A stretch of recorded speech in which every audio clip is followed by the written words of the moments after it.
Good evening, this is Casey Olsen with the Utah Climate Center. The holidays are right at our doorstep, which of course also means that Old Man Winter is quickly approaching. With Thanksgiving a week out, we can finally start talking about what the weather models are seeing for travel impacts. Before we jump to the holiday, let's start with this weekend.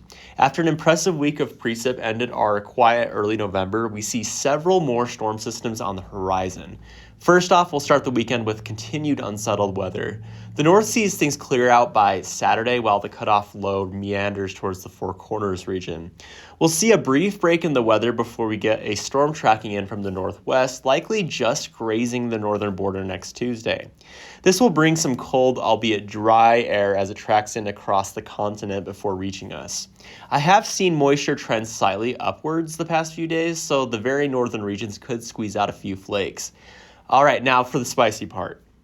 I'm seeing some strong cold northwesterly winds join up with moisture off the west coast that could bring winter impacts on Thanksgiving to the northern portions of the state.